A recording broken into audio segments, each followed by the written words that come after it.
नमस्कार, छाया किचनमध्ये सगळ्यांचं स्वागत आहे। श्रावणी सोमवारच्या हार्दिक शुभेच्छा। आज मी तुम्हाला साबुदाणा खिचडी बनवून दाखवणार आहे। तर साबुदाणा खिचडी सगळेजण बनवतात नाही का? सगळ्याची बनवायची पद्धत वेगळी असते। साबुदाणा खिचडी बनवायची किंवा काही स्वयंपाक बनवायची सगळ्याची वेगळी पद्धत असते। पण माझ्या पद्धतीने मी तुम्हाला जे रेसिपी बनवून दाखवते ना, तर तुम्ही बघत जा, लाईक करत जा, शेअर करत जा। आणि चला मी तुम्हाला साबुदाणा खिचडी कशी बनवायची ते मी तुम्हाला दाखवते।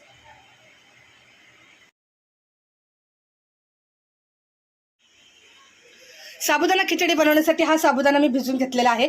खूप छान मस्त भिजलेला आहे बघा साबुदाणा। असा साबुदाणा भिजला पाहिजे।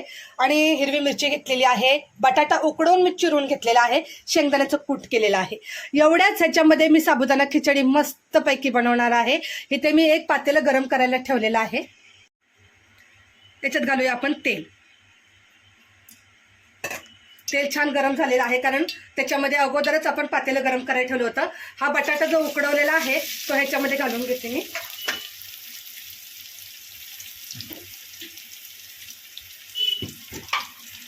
आता ह्याच्यामध्ये मी फक्त बटाट्यासाठीच मी मीठ थोडंसं घालणार आहे।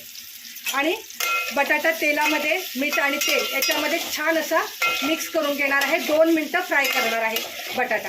आपण बटाटा वाफेवरती सुद्धा बनवून घेऊ शकतो।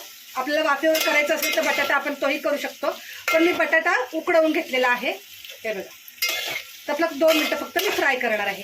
खूप झटपटीने साबुदाणा खिचडी बनते। कोणी जिरा घालतं, कढीपत्ता घालतं, कोथिंबीर घालतं, हा ठीक आहे, काही हरकत नाही। पण जर उपास नसेल तर आपण तसा साबुदाणा खिचडी तशी खाऊ शकतो। पण उपासाच्या वेळी आपण जिरं, कढीपत्ता, कोथिंबीर घालणार तर ते उपास काही अर्थ नाही उपास पकडण्यामध्ये। बटाटा 2 मिनिटं मी चांगला फ्राय केलेला आहे बघा त्याच्यामध्ये। आता ह्याच्यामध्ये घालूया आपण मिरची।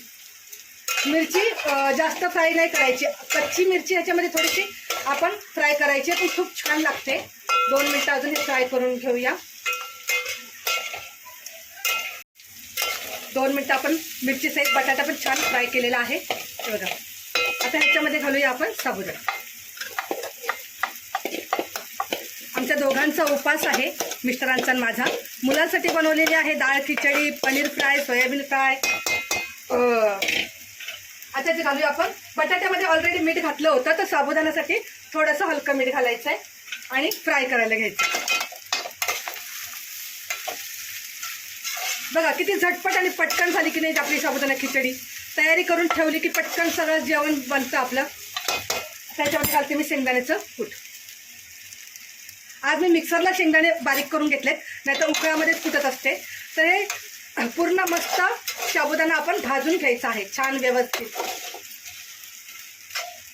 साबुदाणा भाजला की कलर त्याचा लगेच चेंज होतो। झाली आपली साबुदाणा खिचडी तयार। बघा कलर पूर्ण चेंज झाला आणि मस्त भाजलेला आहे आणि कच्चा अजिबात नाही राहिलेला आहे। तर बघा अशी झटपट आणि पटकन साबुदाणा खिचडी झाली की नाही आपली पटकन तयार। ह्याच्यासोबत खायचं आहे दही। झाला हा साबुदाणा झाला, तर मी प्लेटमध्ये तुम्हाला काढून दाखवते। गॅस बंद करते। साबुदाणा खिचडी तयार झालेली आहे बघा। मस्त असे मोकळा झालाय साबुदाणा, मोकळा। आई म्हणते मोकळा फडफडीत साबुदाणा झाला पाहिजे। त्यासोबत घेतलेला आहे मी दही। अरे देवा, ह्याच्यासोबत घेतलेला आहे दही। साबुदाणा खिचडी मी बनवलेली आहे, त्याच्यासोबत घेतलेला आहे दही। साबुदाणा खिचडी प्लेटमध्ये टाकताना थोडी दह्यात पण साबुदाणा पडला।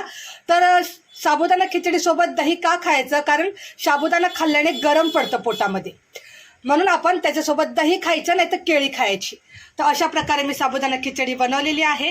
तुम्हाला व्हिडिओ आवडला तर नक्की लाईक करा, शेअर करा, सबस्क्राईब करायला विसरू नका।